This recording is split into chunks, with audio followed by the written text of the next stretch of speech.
Hey, what's up? Well, back to making videos in the laundry room, and it's still cold, but not quite as cold as it was the last time I made a video in the space room while my dad was asleep, which is a challenge in and of itself. And I got my snowflake lights, but it's a shame when you have to resort to wearing, I mean, it's not a shame, it's actually good. But I have to wear layers and layers of clothing when it's cold like this just to live in my own house. I cannot, I mean, to hell with going outside wearing less than this. I have to wear a coat. But I will never understand people. I will never understand people that run around half naked, as my mom calls it. They run around wearing, well, as little clothing as they can get by with wearing. Men go around in basically underwear for 365 days a year if they could get away with it, or, unless they have to go out and do something. And I will never understand that. I will never understand it, because the way I feel about it, it's like, I mean, for me, it's like, it's not even about modesty so much as my favorite season of the year is winter, for the simple reason that it's cold enough to wear more clothing and to cover more of your body. And I've just never understood why, if being naked is a source of embarrassment, or, to be seen naked would be embarrassing, hopefully for most people. Why the hell do people wear as little clothing as they can get by wearing? You know what I'm saying? Why do people opt to wear as little clothing as possible if being naked is shameful? They think that just as long as they're not showing off what is legally considered private, they basically want to wear swimwear all year round if they can, or anywhere they're allowed to. If they didn't have to put on a shirt to go shopping, they wouldn't in many cases. And I will never understand that, because as I see it, clothing equals dignity. I associate clothing with dignity. The more clothing, the more your body is covered, the more dignified you feel.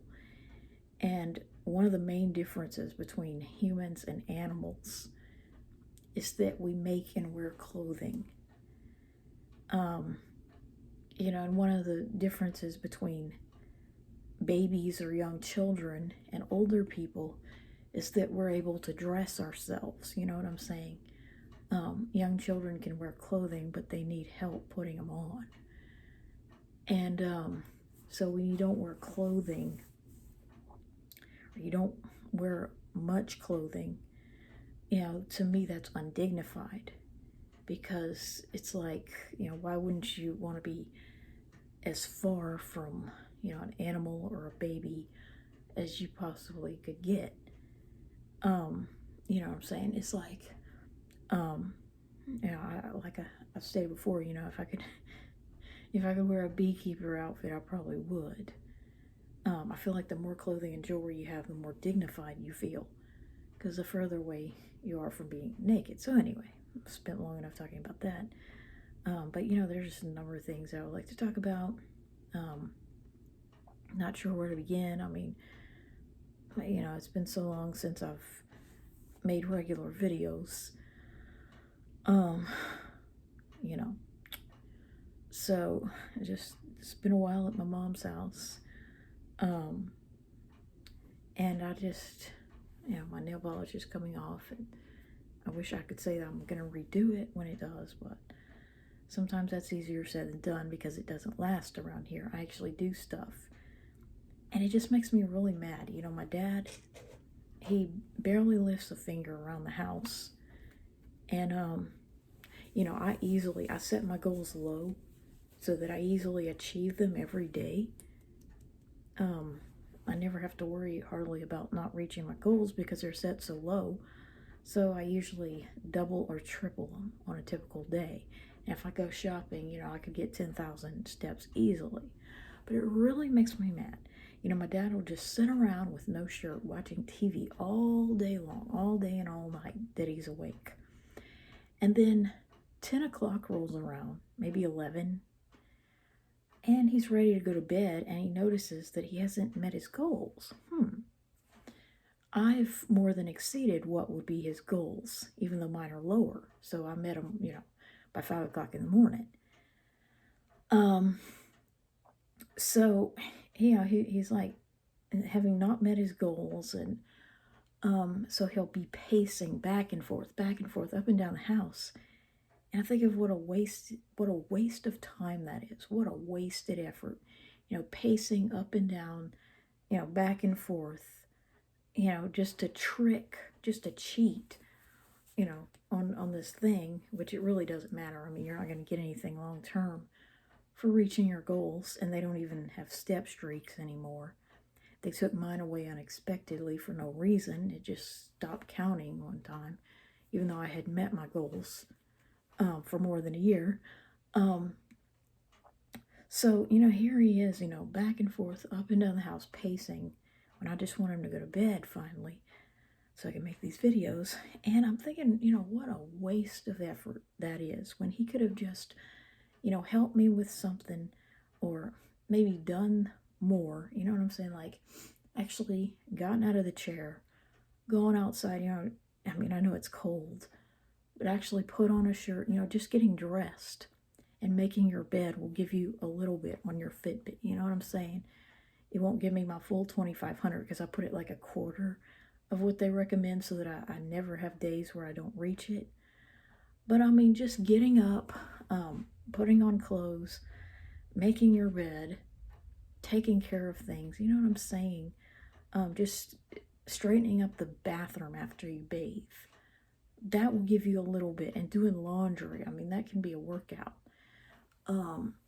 You can get your cardio easily from just folding and putting away laundry. So, I'm thinking of, what a wasted effort. It's like he does nothing all day. Nothing.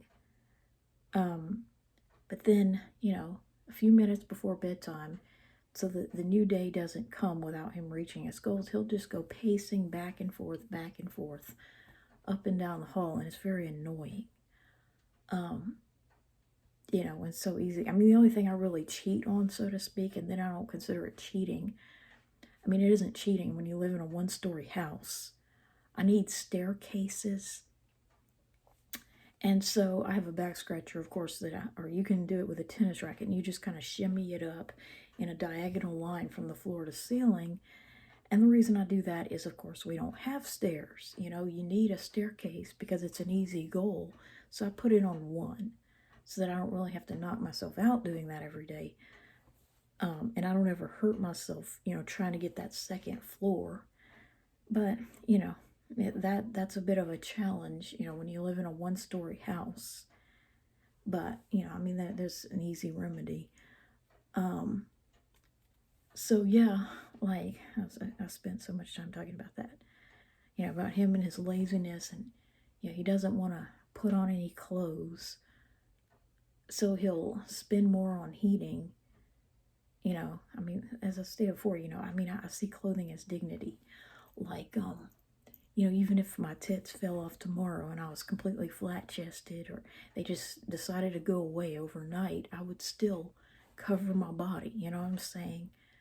I would still not take it as a right, I'm like, just because you can do something doesn't mean that you should. I'm of that mindset, because, I mean, the same thing about my feet. People did not understand this, but from 5th grade onwards, like, I never wanted to show my feet. I saw that as being undignified somehow. I call it barefoot in sandals. I never want to be called dead like that. And I certainly didn't want to be barefoot in general, because I saw my feet as private somehow. But, I mean, I'm sure I could go shopping at the grocery store right now or in the summer, and I could put on a pair of sandals with no socks, and not one person would say a thing about it. But you know who it would bother? Me. Because right now it would be cold. And, my fingers are cold like ice. Right now it would be cold. And of course, in the summer, it would just be undignified.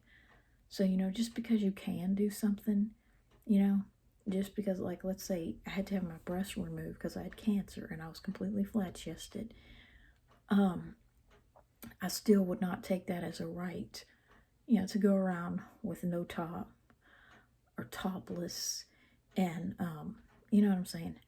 Same thing with, like, I wouldn't go grocery shopping in flip flops because I see it as undignified. So, yeah, I just want to talk about that and how, oh yeah, I just love graphing. I don't know what it is, but I miss Excel. Microsoft Excel. I used to have so much fun in that program because, like, math was like one of my favorite subjects in school. Um, and I did really well in it, but I was just thinking about just more on that obsession about me and the colds, and as I've stated before, the common cold has been an obsession at least since I started to really learn and think about how they're caused by viruses. And what that has to do with my name, well, I'd rather not reveal. So, being obsessed with colds, and like, I was somewhat, like, I thought about them probably more than most people, from the time I was younger, you know, because my mom always tried to teach me that they were from chilling as opposed to children. They're caused by, well, I mean, the reality is that the more and younger people you are around in a day's time, the more colds you're probably going to get because you're exposed to more viruses. So being exposed to larger groups of young children, that's what increases your risk of colds. It increases your risk of, getting sick because, it isn't caused by being cold. Because as I've stated before, if it were truly caused by cold temperatures, places like the Maldives and, just beautiful tropical paradise places, just places that I'll never go to in this lifetime. Beautiful white sandy beaches and turquoise seas. People who live in such places would never have to think about a cold or flu. And, everybody would want to live there. Seriously, why do so many people want to live in Chicago? Why do so many people live up north? That's what I wish I understood. So, it's like, it just really makes me mad because it's like, I really think she did that to control us. Tell us that colds are caused by not dressing properly. And when really that is not the case, because if it were the case, I would have hardly ever had them. And as I've stated before, my graphs prove otherwise. And, because if anybody was covered up, it was me. And so, and living in the South, if that were the case, kids up north would have several times the number of colds that kids around here do. And of course, we hardly ever see snow. Even when we have a hard freeze, that is the driest weather we typically have in the winter. You know what I'm saying? It's like we get precipitation and then it freezes. And it typically doesn't snow, even when the cold front is really fierce. We get sleet, maybe, kind of a wintry mix, but snow is rare. And so yeah, like, yet people get plenty of colds around here.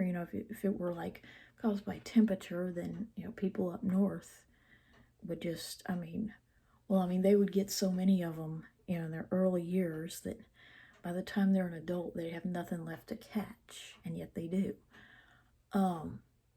So yeah, just fascinated by these graphs. Oh my gosh, it's just so, statistics and math have just always been interesting to me.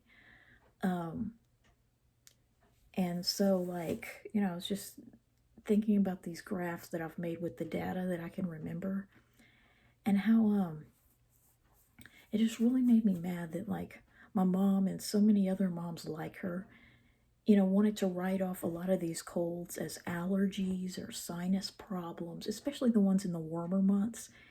And that really makes me mad because it's like, to me, they're more remarkable when they happen in the summertime. You know what I'm saying? Warm weather colds and colds in tropical climates are more remarkable, not less. You know what I'm saying? They shouldn't just be written off or redefined as something else because a cold has to occur during the winter. No, they're actually more memorable, more remarkable.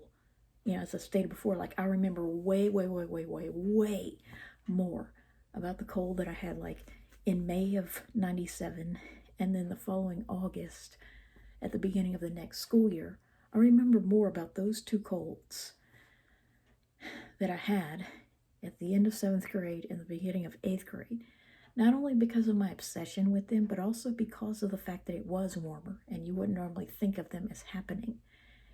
I remember much more about them than I do about the one, say, in January of 97, before the obsession began in 7th grade, and say December of 97, right before the Christmas holidays of my 8th grade year. So I definitely had lots of colds in 97 when that obsession began.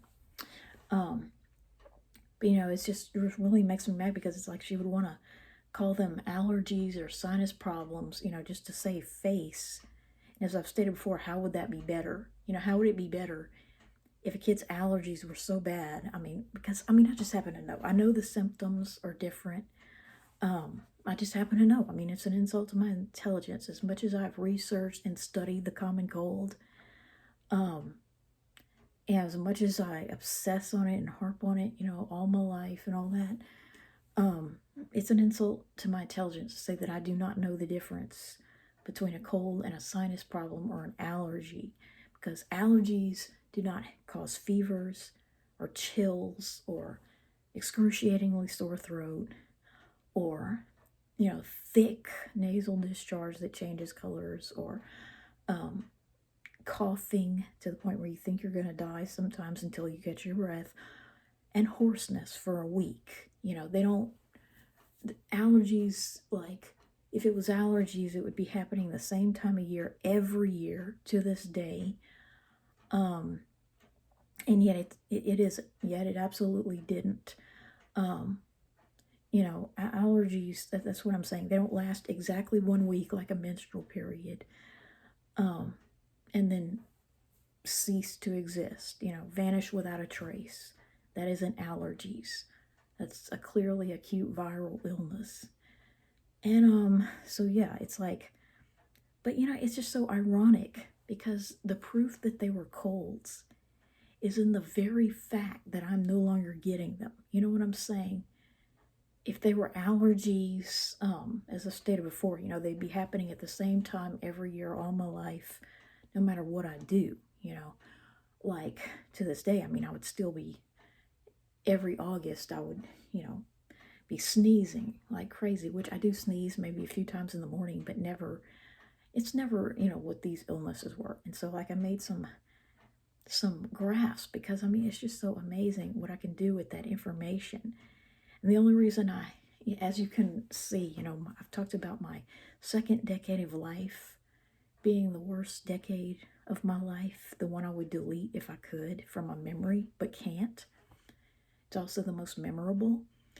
My second decade of life, ages 10 through 19, was by far, the worst and the most memorable. Well, the only reason that my first decade of life wasn't worse is probably because I don't remember as much. You know what I'm saying? Like my first 3 years, I don't remember much of anything. And so I can't really graph my first decade of life, but I do know that it was probably a bit worse as far as colds than ages, 11 through 19 is all I can really graph based on. Probably worse, in elementary school. But it's just so amazing, when I sit and think about the numbers, how I was more likely to get a cold in the summer, so to speak, because I consider August to be summer. I was more likely to get a summer cold of sort, considering the beginning of the school year is still summer, than I am to get a cold in the winter as an adult. Like, as I stated before, like I had more in a season of childhood in K through 12 than a year of adulthood on average. Um, so yeah, and it's just amazing, how like if they were just allergies, um, if they were allergies, then they would be happening, like I've said, at the same time of year every year of my life, when the opposite is the truth. Um, like certain times in my life had different peaks in likelihood. And it's just the strangest thing how, like, when I was like in public school, K through 12, or for sure 5 through 12, I would have a peak in the middle of the school year in the winter time, okay? The most likely season for me to get sick was, of course, winter, as the stereotype implies. Um, but then as I got older, so I'd have one big peak in the winter, and then I'd have another big peak at the beginning of the school year in August for that simple reason. Um, and then I'd have a minor peak in the springtime around spring break, because people would go places and then they'd come back, and there were a lot of activities in the springtime that had been put on hold for the winter. And so, people start getting together again as the weather warms up, and, kids play outside with each other more. And so the springtime can be another smaller peak. But then as I got older, like into college, it became a very different pattern. Like when I graph like just my 20s or just my college days as a different bar, I noticed that the biggest peak was in the spring at that point. The biggest peak was in the spring, and the whole rest of the year, so it's like it's skewed toward the spring. But then the whole rest of the year was, the rest of the school year was pretty much equally likely for me to get a cold. And the summer, of course, when school wasn't in session, was nearly impossible to happen. Didn't happen in June or July ever. But then another strange thing happened. In that age 30 rolls around, okay, my first year that I know of that I didn't have a cold at all was 27. That's the year my sister left home. So then I get into my 30s, and by this point I'm starting to go 18 months between colds all of a sudden, instead of about one per year that I could count on. And so in my 30s, it flipped around to be the opposite. So that, of course, the likelihood was lower in every month than it ever had been. Because I would have ages go by without any colds, or calendar years too. But then I started to have a very different peak, okay? And it was the polar opposite. It would peak in the fall as the weather got cooler, almost never happening before October. But then October suddenly became my new most likely month to get a cold, but then it would gradually decrease throughout the rest of the school year. And of course, never happened anymore in the warmer months at all. So it would like peak in the fall and then just go down from there, instead of, just kind of staying low and then gradually peaking in the spring. So it was skewed, to the right instead of the left, or vice versa, whichever way you see it.